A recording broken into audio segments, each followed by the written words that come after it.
And now cricket problems are piling for the Indian cricket team ahead of the fourth test against England. India today has learned that the visitors have suffered a twin injury blow with all-rounder Nitish Kumar Reddy and fast bowler Arshdeep Singh picking up injuries. While the former hurt his knee during a gym session, leading to a ligament issue, Arshdeep had suffered a cut on his bowling hand during a training session a couple of days ago.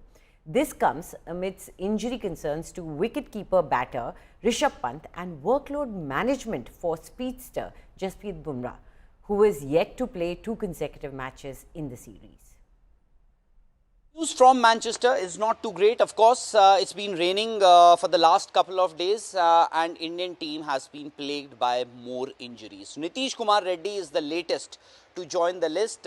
He suffered a knee injury during his gym session in Manchester today, and you would remember that Arshdeep Singh, he was also struck on his bowling arm in his during India's practice session in Beckenham. So that's the latest, and Akashdeep is also a doubtful starter. He also has a few back issues. So that means that India were forced to draft in Haryana pacer Anshul Kamboj into the squad, and now the Indian team is left with 4 pace bowling options: Jasprit Bumrah, Mohammad Siraj, Prasidh Krishna, and now Anshul Kamboj. So the Indian team will now have to brainstorm as to what the pace bowling combination would be, because Prasidh Krishna, you would remember, he played a couple of test matches but wasn't too impressive, and Jasprit Bumrah came in for the third test match at the expense of Prasidh Krishna.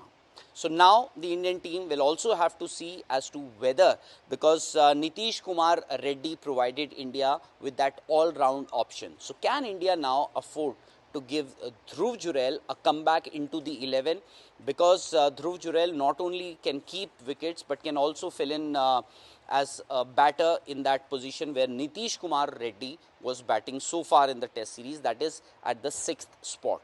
So of course, news not too great from Manchester, but still a couple of days for India to think about it. Remember, the test match, the 4th test and the 5th test, there's not too much gap in between.